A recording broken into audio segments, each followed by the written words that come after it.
710 ESPN, ESPNLA.com. It's Friday Night Live with the Lakers out here on the Plaza at LA Live. Hi, I'm Michael Cooper, and I'm with the Kamenetzky brothers. Let's give them a hand.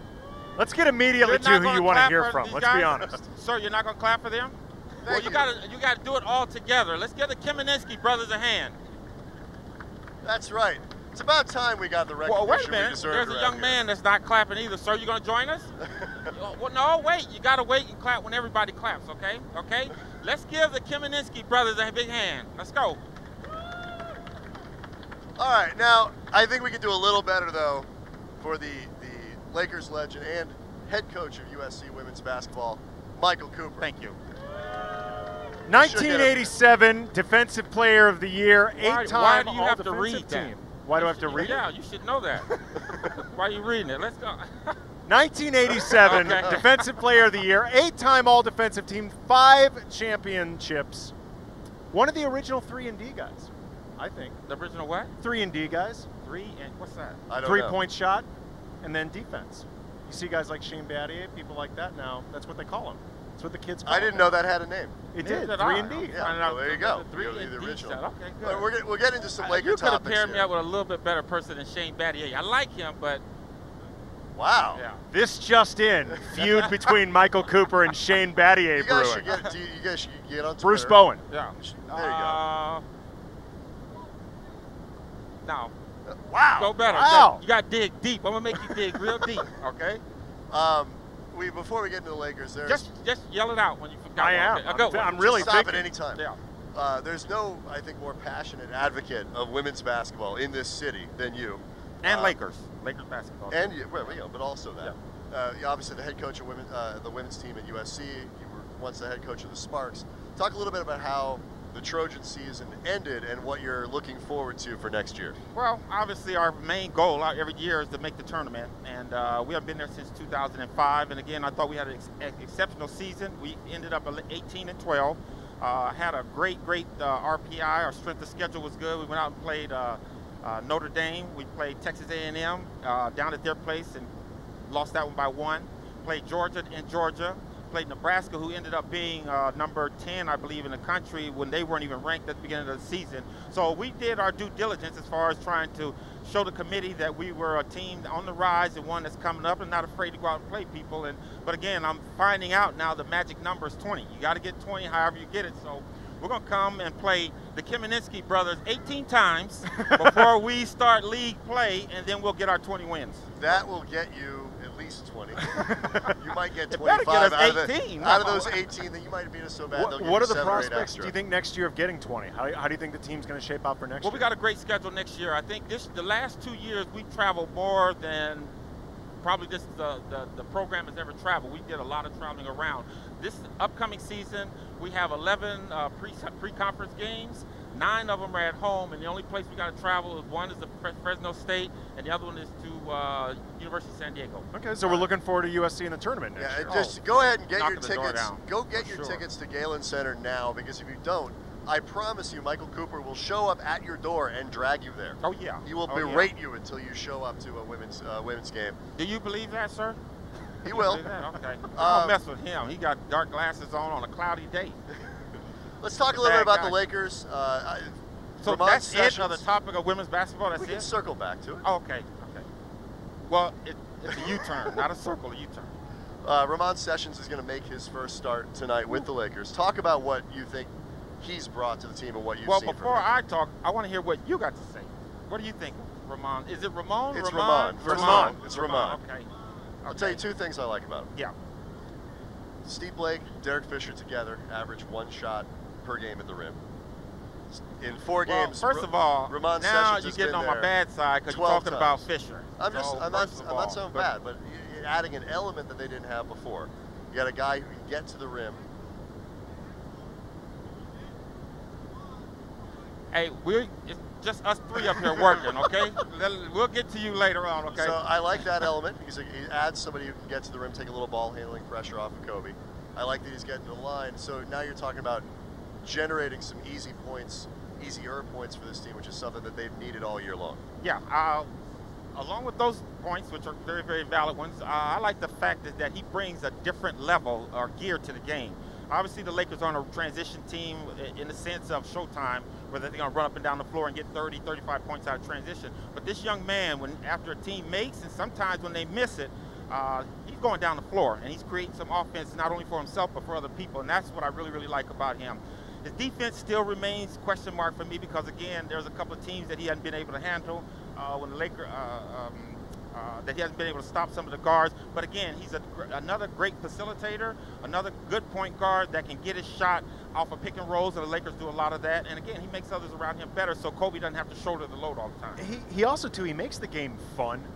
And this is something that, as covering this team for a while, they have not been having fun for the last season and a half. And you played with maybe the ultimate orchestrator of fun and Magic Johnson. What does that do for a team over the course of a long season? Just that ability to be able to enjoy yourself. Well, it makes every game enjoyable, and it's not the grind or so-called going to work. And these guys ought to be ashamed of themselves making the kind of money that they make at a beautiful arena like that, saying that they got to go to work. But again, it gets that way. But again, I think the most important thing is that you're right. They look like they're having fun. They got a smile on their face. Obviously, with the trade situations behind them, they can relax a little bit more because they know that this is the team that they're working with. But again, it's always nice when you can get up and down the floor and play the game at different intervals, at different levels. The Lakers are more of a half-court team to me, but this kid turns them into a 94-feet transition team. Now, we're talking to Michael Cooper here, Lakers legend. How many times on the all-defensive team, Andy? 8 times, 1987 Defensive Player of the Year, 5-time champion and enemy of Shane Battier and Bruce Bowen. Bruce Bowen. Well, see how he didn't have enemies. to use his paper No, the second no, time. very, That's very pretty good. But he got a peek, and he got it on his side over there, off to the hip and stuff like that. So you mentioned Sessions defensively, the things that you're still wondering, what at that position? Sorry. Don't throw it at the guy. I mean, he's been pretty good. It was left-handed. It was an accident.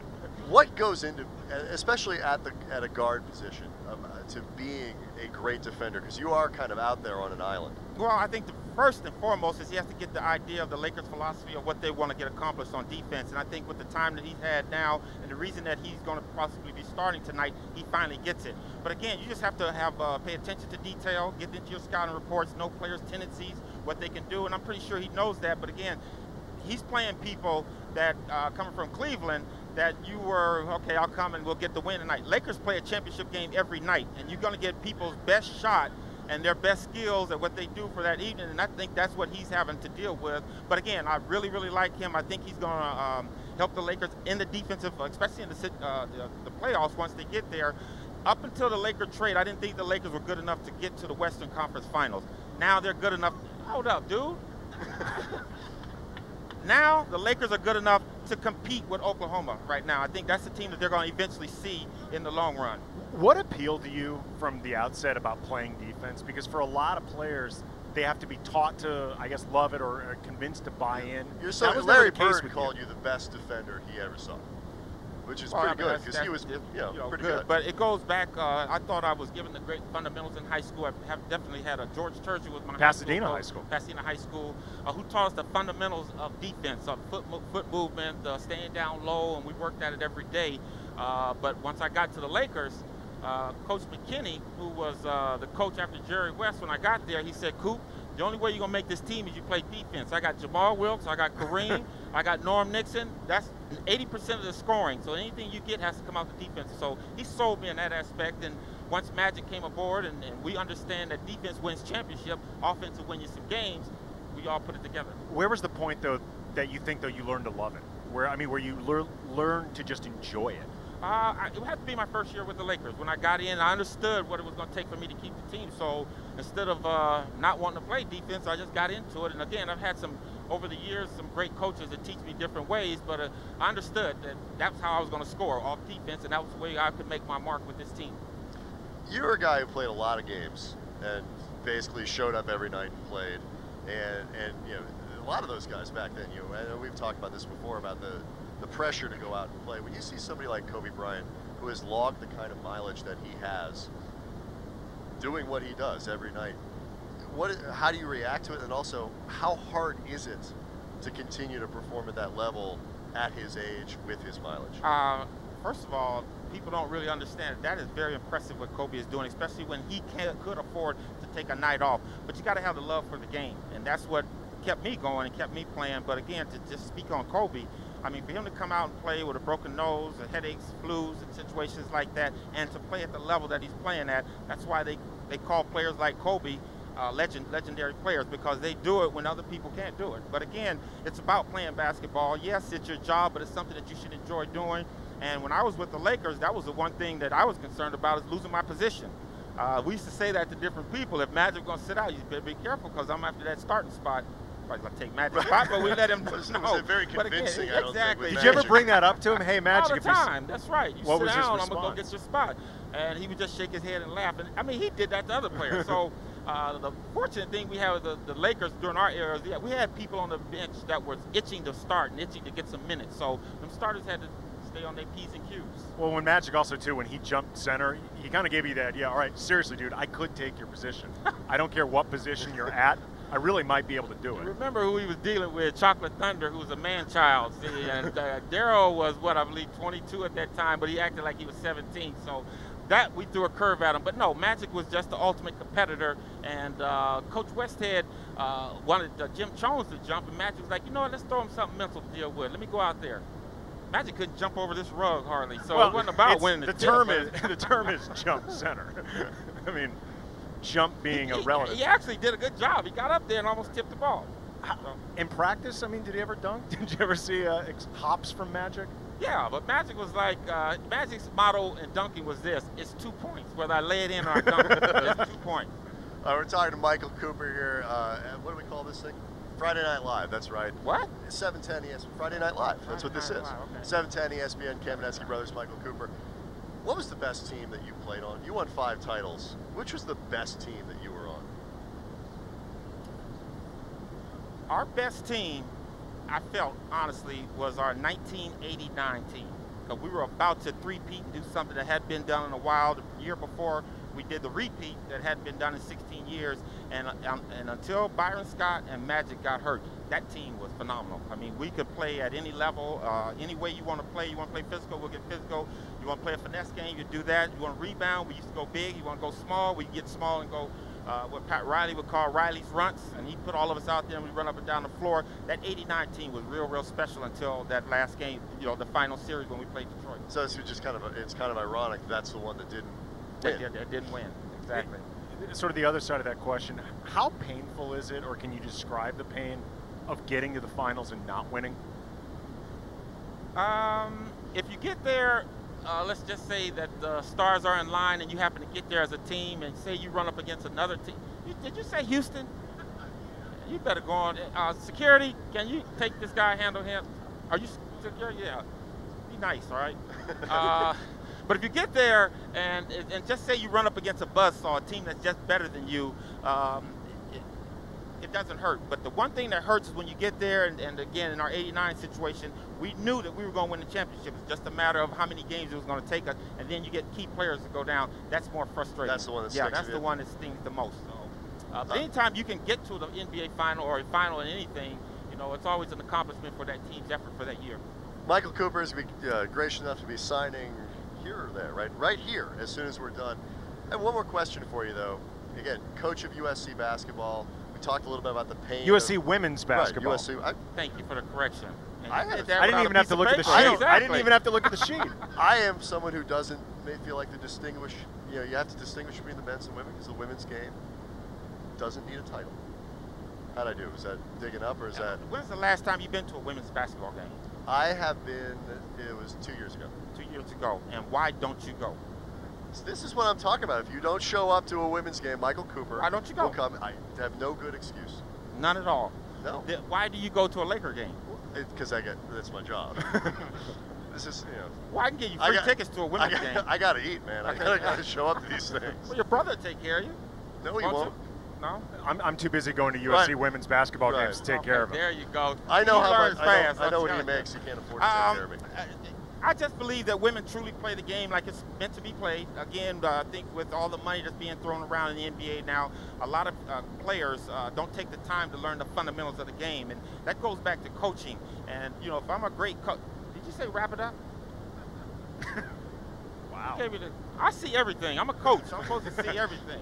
anyway, the college coaches don't have enough time to work with the kid, because you may get a phenomenal kid and he's only there 1 year. So I'm not about trying to make sure he knows how to drop step and crossover and all that. I'm trying to put him in a system where he can score 30 points and extend my contract. So I think that's where the game gets lost, where in the women's game it doesn't. I know I'm going to have a player for 4 years, so I got the time to spend with her, work with her on her individual skills, as well as her emotional and her mental skills. So when she's a senior, she's ready to go. So when somebody puts a mic in front of their face, she's not saying this, that, or duh. So I think that's the fun part about the game that I love, and for women, that's what you get. And so when you have that, so it's a real emotional investment that you're able to make in your players. When you have a situation like you had this year, where it seems like you thought you had a compelling argument to make the tournament field and you didn't, how does that compare to losses that you had as a pro? You know, now that you're on the coaching end of it, well, that level of disappointment. The losses are bigger at this level to me, because it's more working with these young ladies' emotional level, okay, and just not trying to tear them down. You build up a great foundation, and they don't get to the tournament where they're saying, well, why would we put all this work in and then there's no rewards? As opposed to the men, you can work as hard as you can, but I'm gonna still get my $2.5 million at the end of the year. So I enjoy working with the young ladies at this level and help continue to build them. And as you know, a dad, I have a daughter and kids that I kind of like come at them at aspect of always showing them a lot of confidence, making sure they're upbeat all the time. And then you have to recognize that these kids are student athletes, that they got tests that they have to take. USC is no joke over there academically, so there's a lot that goes into that. So you just have to take it a stage at a time. And you know what, your run may not come when they're freshmen or sophomore. Your run may come when they're a junior and senior, and then hopefully you bring in that new class coming in. Those can provide the extra winning for you. So. All right, USC women's basketball coach Michael Cooper, Lakers legend. Thanks so much for stopping in. Five-time champion, 1987 Defensive Player of the Year, 8-time All-Defensive Team, and tormentor of Bruce Bowen and Shane Battier. Wait a minute. Listen, those two guys, I ate them for breakfast. I had Bird was the dinner, so you got to say him. You got that memorized pretty good. I do. Okay, I do. Thank you, guys. I enjoyed myself. Thank you. Thank you, fans. Thank you.